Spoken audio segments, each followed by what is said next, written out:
Assalamualaikum warahmatullahi wabarakatuh. Bismillahirrahmanirrahim.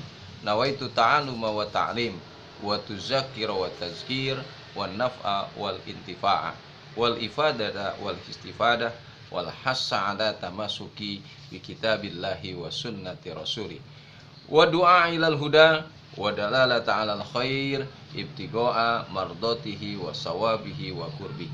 Anak-anakku sekalian, siswa dan siswi Madrasah Sanawiyah MTS Nurul Falah yang berbahagia, mobil khusus kalian siswa dan siswi kelas 9 di Madrasah Sanawiyah. Bagaimana kabar kalian? Masihkah tetap semangat untuk belajar?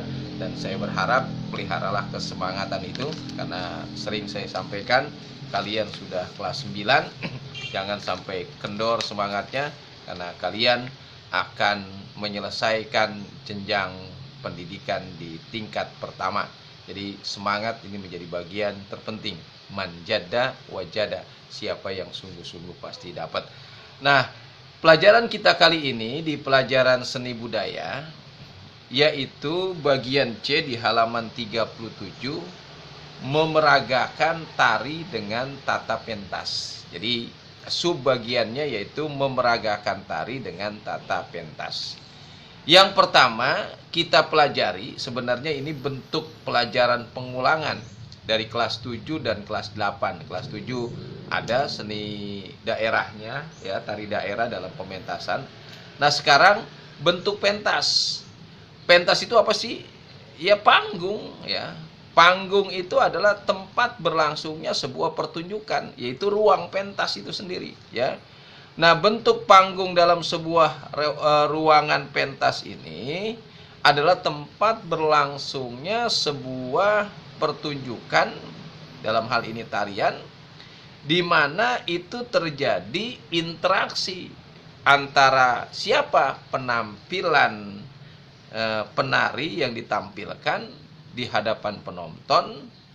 Tentunya kita tahu bahwa bentuk pentas ini, jenis-jenis panggungnya ini dari berbagai macam daerah yang ada bisa dibedakan menjadi 3 bagian. Jadi berapa? Menjadi 3 bagian. Yang pertama, bentuk panggung arena. Jadi yang pertama ini bentuk panggung arena. Bentuk panggung arena ini adalah jenis panggung terbuka yang tidak ada batasan. Batasan apa? Tidak ada batasan yang jelas antara garis pemain dan penonton. Jadi hanya butuh lapangan kosong. Kalau di daerah-daerah kita kenal alun-alun. Nah, alun-alun dari zaman dulu itu sudah ada, karena memang alun-alun itu bagian dari karakter bentuk kerajaan dari setiap sebuah daerah. Biasanya bentuk tata kotanya di tengah-tengah itu alun-alun. Kemudian di bagian selatan itu biasanya adalah istana, gitu kan. Kemudian di sebelah utaranya biasanya adalah tempat-tempat bahasanya seperti pengadilan dan lain sebagainya. Kemudian di sebelah timur biasanya pasar, di sebelah barat itu adalah tempat ibadah, masjid dan semisalnya. Di tengah-tengah itu alun-alun. Nah, biasanya alun-alun ini ramai dipergunakan. Salah satunya yaitu arena, bentuk arena dalam sebuah tarian. Walaupun tidak demikian, tidak mesti di alun-alun. Biasanya dalam sebuah tari di mana ada lapangan kosong, ya, tanah kosong, itu adalah arena untuk pementasan. Zaman dulu seperti itu, tidak ada batasan antara penari dan penonton, ya. Pada umumnya dilakukan di halaman atau di lapangan. Nah, kemudian yang kedua, jenis panggung istilahnya disebut namanya proscenium. Apa panggung proscenium ini? Jenis panggungnya adalah jenis panggung yang sering digunakan dalam bentuk tari yang memiliki batasan jelas antara garis pemain dan penonton. Biasanya membutuhkan tempat-tempat yang tinggi, ya. Tempat yang tinggi itulah kita biasanya menyebut namanya panggung, ya. Nah, tempat itulah tempat penari bergerak, sehingga siapa penonton itu menjadi lebih fokus melihatnya, karena dia akan matanya akan mengarahkan ke tempat pentas itu, panggung itu ya.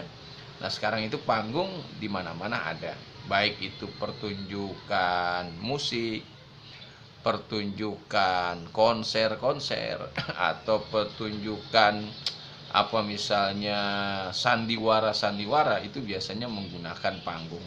Bahkan setiap acara seremonial itu biasanya menggunakan panggung. Itulah batasan antara penonton dengan pemain, ditunjukkan dengan tempat yang tinggi, istilahnya disebut namanya proscenium. Kemudian yang ketiga, anak-anakku sekalian yang berbahagia, ada yang disebut namanya panggung campuran. Apa panggung campuran? Ciri dari jenis panggung campuran ini biasanya menggunakan beberapa daerah tempat penari bergerak. Jadi menggunakan beberapa daerah tempat penari bergerak, menggunakan ruang-ruang. Ya, intinya adalah menggunakan mengkombinasi. Aduh, saya melafalkan agak ribet juga. Mengkombinasikan jenis panggung arena dengan panggung proscenium, sesuai tentunya dengan konsep karya tari yang dipertunjukkan. Biasanya ada yang berbentuk lingkaran, ada yang berbentuk segi empat, di tengahnya panggung itu sendiri, di sisi kanan sisi kirinya itu tempat penonton ya. Ada yang berbentuk segitiga, ada juga yang berbentuk tapal kuda ya. Di daerah Candi Prambanan, Candi Borobudur, itu ada panggung campuran seperti itu. Biasanya dimainkan untuk tari-tari kolosal yang melibatkan ratusan penari. Tempatnya membutuhkan tempat yang luas. Atau kita suka mendengar istilah auditorium. Nah, itulah panggung campuran. Kemudian tata rias yang berikutnya. Tata rias ini adalah bagian terpenting pula dalam unsur-unsur tari, atau disebut namanya wirupa. Nah, tata rias ini merupakan teknik penggunaan alat-alat rias pada wajah penari. Ya, biasanya menggunakan alat make up, alis ya, pensil alis, kemudian lipstik ya, bedak dan lain sebagainya ya. Ini fungsinya adalah sebagai tata rias membentuk karakter dalam tarian yang akan dipentaskan oleh penari. Sebab penari itu ada yang menggunakan karakter feminim, ada yang menggunakan karakter maskulin ya. Nah, itu harus disesuaikan dengan tata rias yang ada. Misalnya, coba kamu lihat di tayangan link YouTube ya, Didi Nitowok, dia bisa memainkan dua karakter maskulin ya, seorang yang gagah. Nah, kemudian dia bisa memainkan karakter yang feminim yang begitu lemah gemulai seperti seorang putri yang melakukan gerakan penari. Karena itu Didi Nitowok yang berasal dari Jogja ini bisa ada satu tarian yang terkenal yang sering dimainkan oleh beliau ke berbagai mancanegara, bahkan terkenal, itu ada namanya tari dua muka. Jadi sekali lagi balik ke tata rias, bentuknya adalah untuk membentuk karakter penari. Biasanya tata rias pada penari ya itu melibatkan siapa? Penata rias ya, menata rias.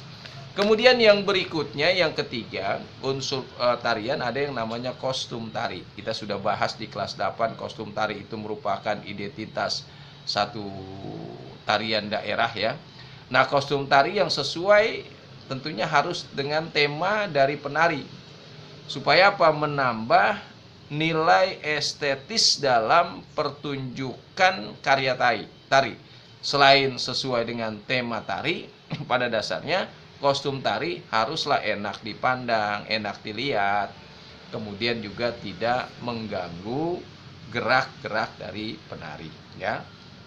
Seperti ada gambar tuh, ada tarian-tarian yang sulit membutuhkan kecepatan, misalnya tari saman. Ada tari yang membutuhkan tingkat kemahiran tinggi, misalnya tari piring. Ada juga tari yang membutuhkan gerak yang cepat gitu ya. Kemudian yang keempat, iringan tari. Iringan tari ini berupa musik iringan yang perlu dipersiapkan sebelum karya tari ini dipertunjukkan. Iringan tari ini harus sesuai dengan tema dan gerak tari, karena hentakan-hentakan tari itu mengikuti gerakan musik. Iringan lagu boleh diambil dari beberapa potongan lagu, kemudian dikombinasikan menjadi satu kesatuan yang utuh atau menjadi kesatuan yang hidup. Dalam pemilihan potongan lagu ini tentunya harus disiapkan dengan konsep gerakan. Kemudian yang kelima, menjadi bagian terpenting dalam memperagakan tari adalah properti. Properti itu apa ya? Perabotan ya.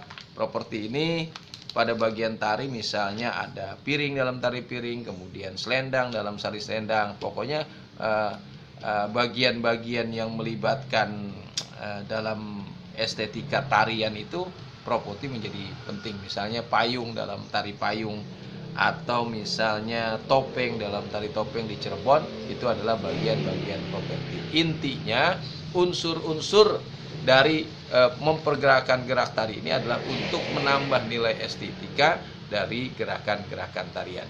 Ini beberapa materi yang saya sampaikan pada kesempatan pagi menjelang siang ini. Mudah-mudahan kalian bisa menambah wawasan. Tentunya pertanyaannya 3.